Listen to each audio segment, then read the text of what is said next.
Do you want to learn about your real estate investing mindset? Watch this video to find out how you can improve your mindset to become a better real estate investor. Ron from Rohde Law, and before we get started, I really want to ask, smash that like button if you find this video useful. It's free, it helps me out a lot, and let's get started. Today we're coming from you live from Las Vegas, and the topic of this video is really all going to be about mindset. I think that mindset is one of the most incredible tools that a commercial real estate investor has. So watch this video to get my views on how you can improve your mindset for commercial real estate investing.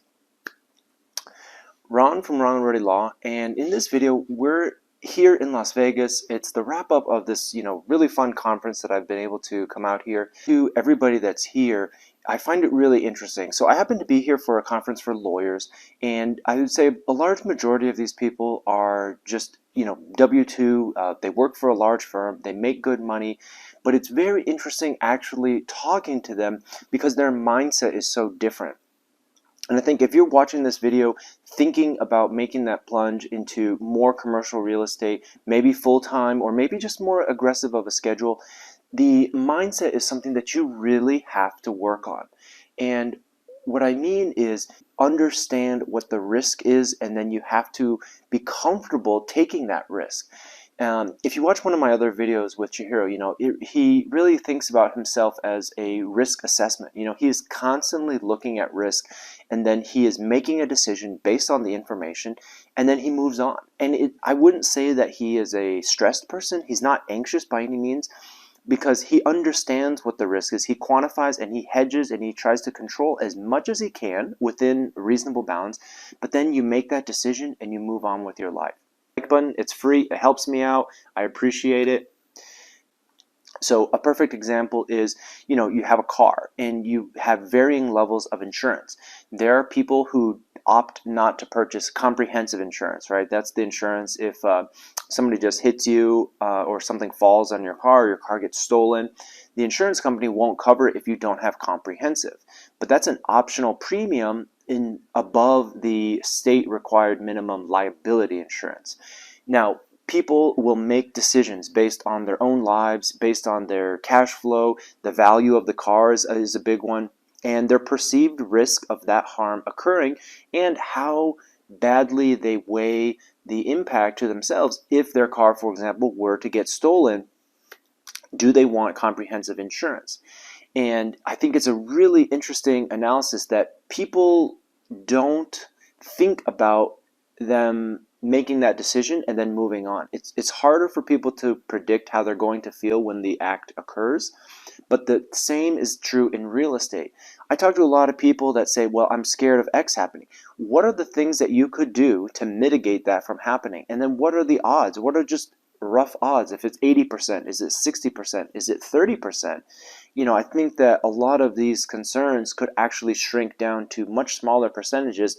Yet if you don't think about the risk, if you don't quantify it and think about it in a very real way, you're going to be missing out on a lot of opportunity because you just say that this is a risk and it's too big, it's too high of a risk for me to take. And so I think that for real estate investors, you really have to acknowledge that you have a different mindset. You are willing to analyze a certain level of risk in order to get a certain type of return, and that return is massive. Everybody that I talk to, there is concern because when all of your savings is just in the stock market, when your savings is, maybe in dividend stocks, that's fine. You don't have this reliability of what am I going to do in the future? What happens if I lose my job? And just, again, a little story on that, especially for lawyers as we head into some uncertainty in the economy.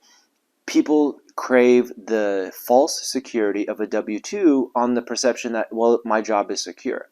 But if you talk about it in that actual example, the associates are the first to go. If you're kind of a higher level associate, you're getting paid a lot. You're not necessarily bringing any business into the law firm, so you don't have any security in terms of offsetting income.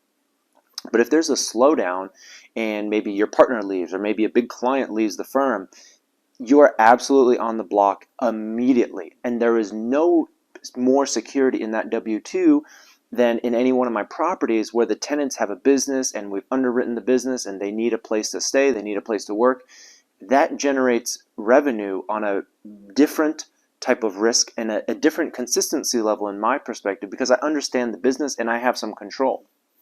So taking that tenant example, if I have a single tenant in an industrial building, they can come to me and negotiate or tell me what's going on, and I could forbear some rent, we could pause, we could do some flexibility in terms of changing the structure of the lease, that the tenant will have that open discussion, because at the end of the day, they want to preserve the relationship and they want to preserve the space, but they probably don't want to just quit completely. They've got inventory, they've got employees, they've got goodwill with that location. And so that's really the difference, I would say, on a W-2. They can cut you off. They're not really going to be open to a reduction of pay for reduced hours, I think, conversation. One example of how a W-2 gives you a perceived safety, but in reality, if you think about the risk, there are so many risk factors for a W-2 income that are out of your control. Now, if you just have one or two commercial properties, suddenly you could be generating enough cash flow to cover your mortgage. You could have cash flow to cover, car expenses or food or insurance.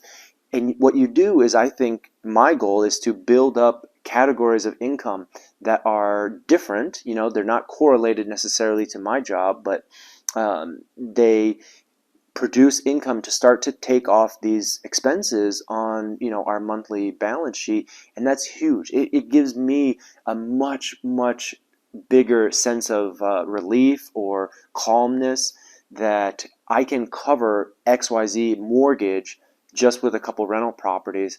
And to me, that's priceless. That's a sense of calmness and confidence that is unmatched. And I think that if you are looking to make that real estate investment full-time, you've got to shift your mindset. So this video, mindset, it's huge. And I think sometimes it sounds kind of cheesy thinking about it, but it is very real. And I fully believe in that. You've got to shift your mindset. That kind of wraps up this video. I think it's a really important concept, and if you guys have any questions about it, drop it in the comments. Otherwise, smash that like button, subscribe for more real estate content,